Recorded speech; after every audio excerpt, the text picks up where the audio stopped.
Tole leptuna sangari aduda yengduna lairingai mapa tumbung ado changsilai tumbungna ibungo ibungo nangbu kari khali banoni ipa dinangi sangari asi ubada a thainagi ipa ipusna lamlapna thabak ama chatlabadi isana semliba mathaki pakhal asi asumna haplaga sizinnaram libani tolen mapagi wahayu tabada masado pakhatsei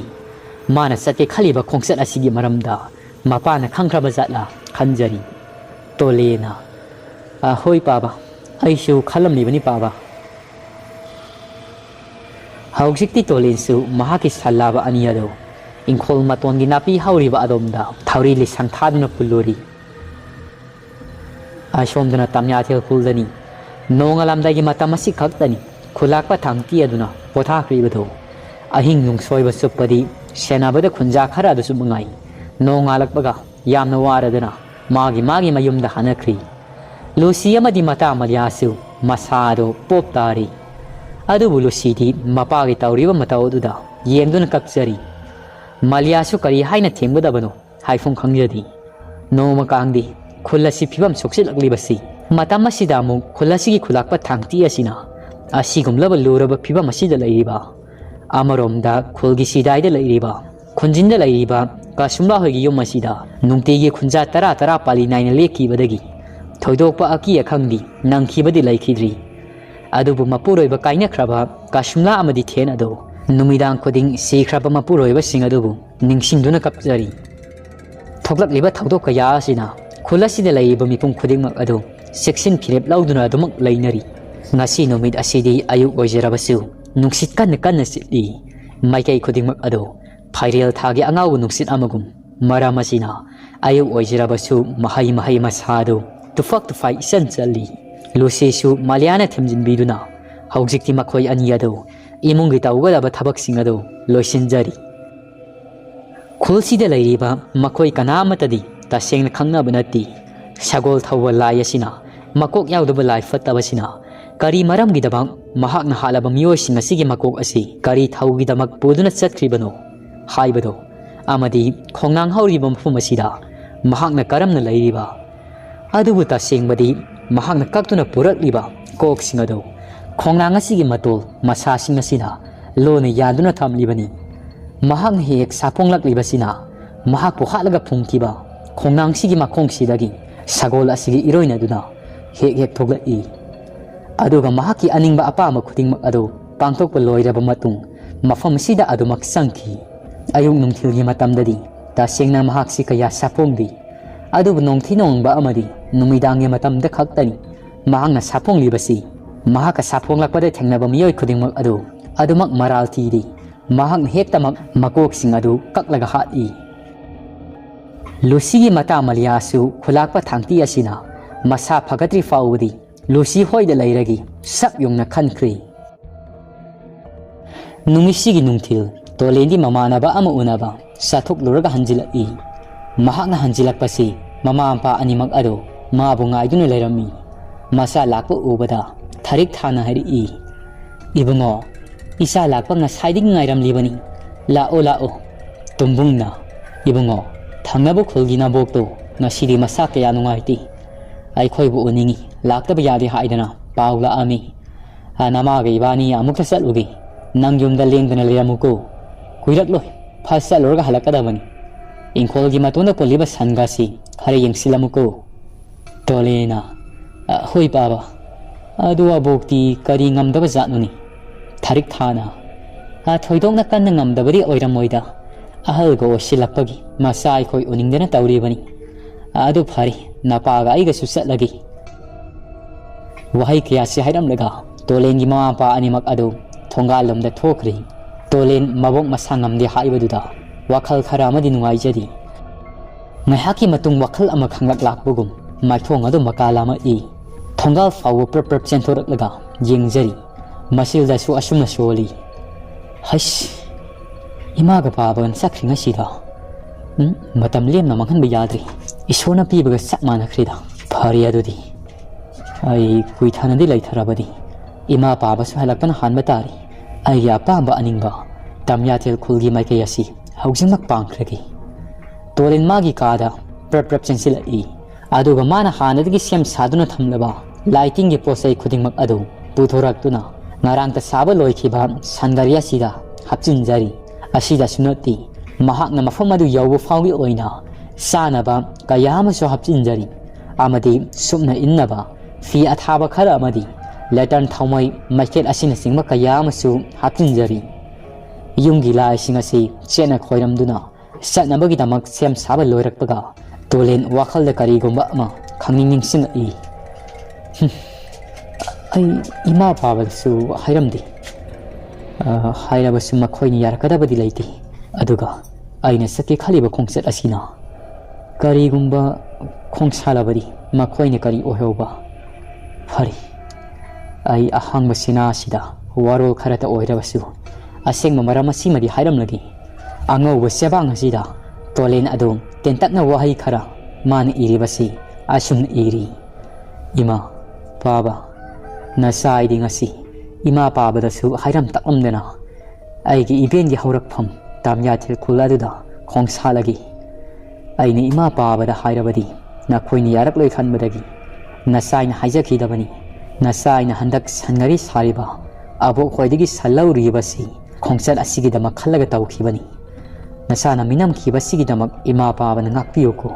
tamya thil khul haujiksu miyoi khiyana khundaduna leiri adubu khulasida haujik awana kaya taatuna leiri tengbang binaba leitraba khunja sing ado awaba tariba khuding ado nasai na khajika oirabasu kokhanba ngamgani haibasi aigi asepa thajabani paba nasai na khunja singi awabado kokpa ngamli hairega panthadana amuk yumda amuk hancherakiko madu fawbadi nasai bu ngaibiramuko ashumna tolen chithi asi iraga makhoigi mangolgi ukok tena sida thetuna thammi haujikti ingkholgi mamangda sajik sariba san aniyado lausiluri tolen tamyatel khulmai pangri mahaki salaba aniyadasu masamuga fari khongjel yana sangari sida singduna chatli matamna di haujing thibana haujikti numidang wairam oirakli tombonga mani tharik tha ado mayum dhalai hek halakbaga masanu pado koi kau kau chari kona thangdadi ngarang ta sakiba sangari ado leiramdre haiba sansu leiramdre haibasu tumbungna khanglai masada singnaba amadi poi adu bu tharik tha mangol ukhokte na theliba chithi ado mahakna thengnari masana iramliba warol ado pabada tharik tha ado hikna kapchari tumbungdi masana tawribasi afaba khongthangni haidana tharik tha ado bu themjinbiri amaromda lusi amadi mata maliya ado numidang waya osilakpasida ngasigi sana thaknabado ngantana sinba langba loikri khunja mayamadasu ngasigi pali taribado khulakpa thangtigi phiyomasida ngantana sak sanaraga lai adubu yamna thajadi khulakpa thangti ado taibong wakhal tarakpugum tawri masildasu loksinbam khangdaba wahai khara soli nahan makhai usilamba mamit ado ngasigi panglai numin ini humni karimata sakidabasida masado yamna sontana uri thangti bu sangba lakliba khunja makhoi khara asina sak elaga amukta yengsi haidana sak adu illi laibak phaba haigadra sak khara makhai di sakri mapana sumna phagalakani haibadi lusi adu karimata thajarudabani adu bu ngasidi mahaksu wakhal khara nungai jari mata maliyaga magasu sak puna samin aduna ngarang ahing tumkhidabagi ngasidi ngantana adumak tumkhri ashomdana tolina do sangari ado thauduna lakpasida phaniyamdi sangna lakli haujik mahakna yawrakliba mafam asi singyagi thel ama oina tawi amambasida mafung phana mamsin khibasida mayek singna udri tolena aiju phaniyamdi sangli lakibasi has sainung thildagi sanani asisu leptana lakpasida mabuk yamna lamam tarida phari ngasidi mafam akok paswaya sida potharagi letan si chukat lagi oh asi oidi kharadi ngaledana nungsi sinaga marolama liri sitliba ingdum ingida mafam mana paswaya sida sangari si tharagi irap lapnadana sanasisu mafam aswaya sida lisan thadana masinjak pijeragi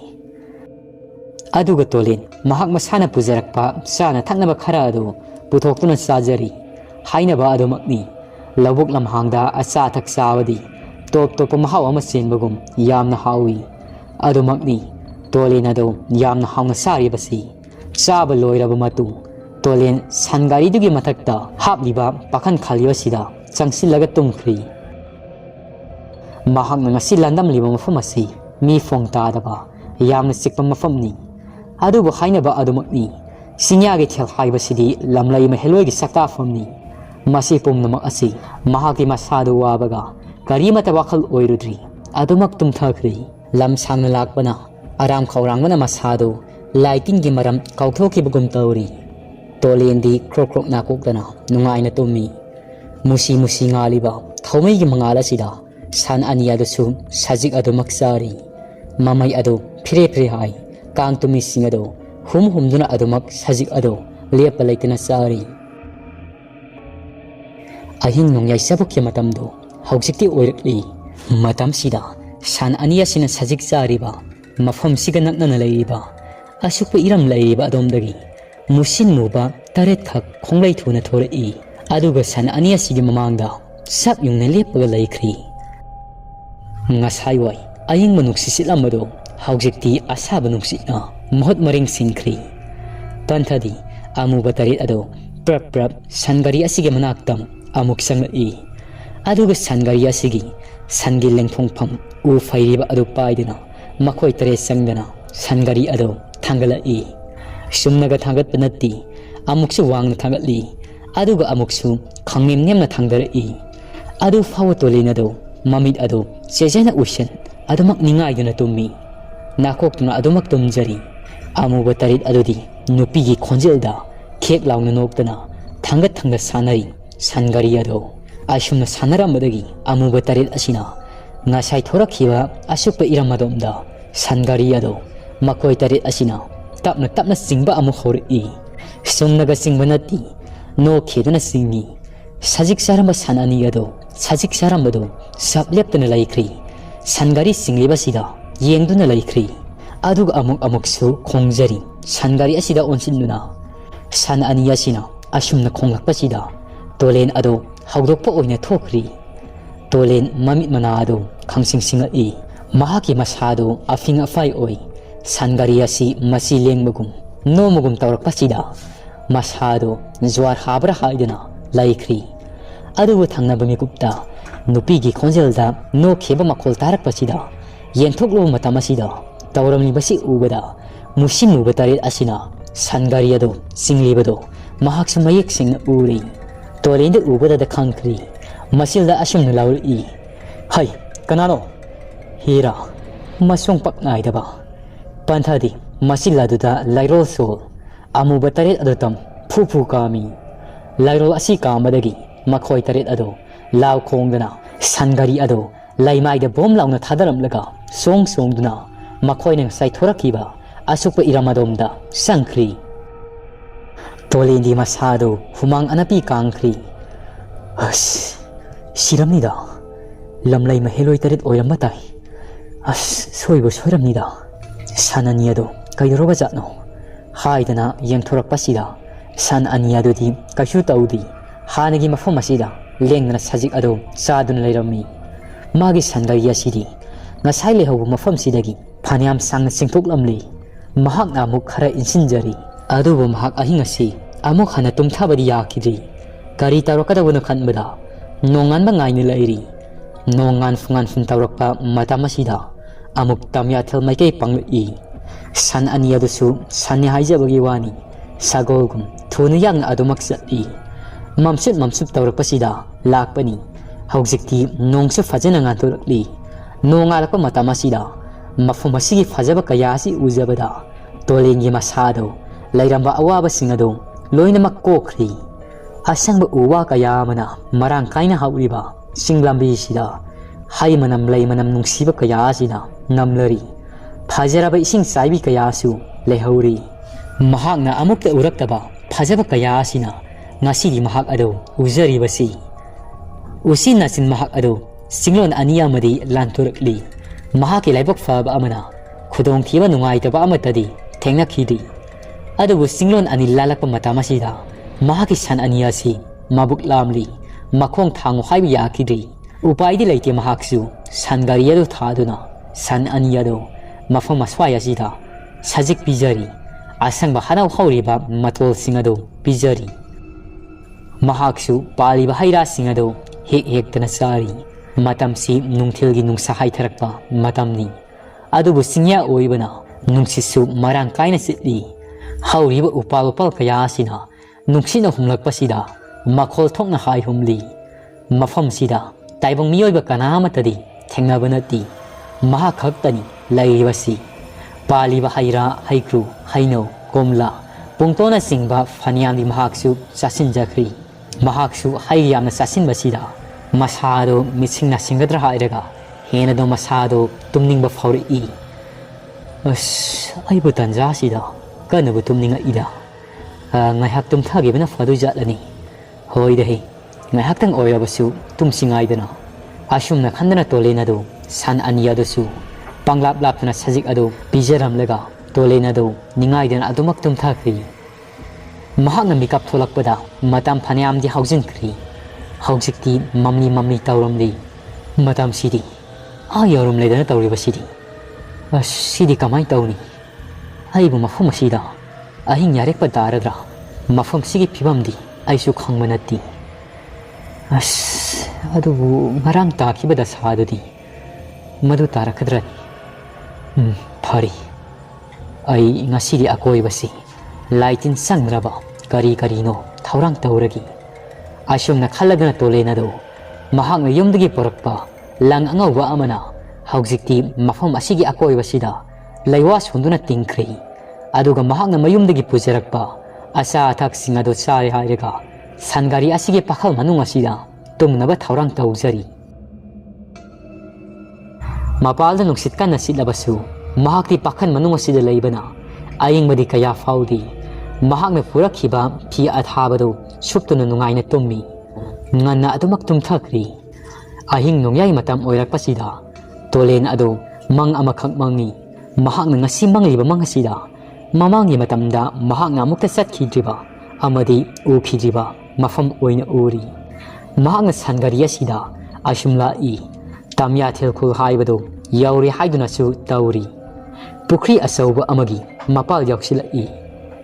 pukri mapala sida masak mataw fajarabi laisabi ani khak phak ama tharaga haimet pasari bani haiduna su mahakna uri laisabi ani asi mahaka masak khangda khangnaba amagum uriba makhoi aniado lepkhalaga tolenda ta tolen ashomda thauxila o haimet pasakisi haidana makhut khatlaga kauri tolen so haraungna sangariado makhoi anigi manaktam thauxila i matamasida karomdagino khangaudri mahaki mamangi matamda laikta laik oina ukhiba phibam adomakni phimu sekpa sagol thauba makok yaudabani pama makuta thangsang pai khangaudna chongsilaklaga magi san aniyado amukta da makok ado thabat laungna kakthai kribado panthaba taudi thangnaba mikupta mahaki mangak mapasi tam thang ado amuk hairi i tolenado khanglau lauraga mikap khangtho phaba i masagi makok ado paidani yengjari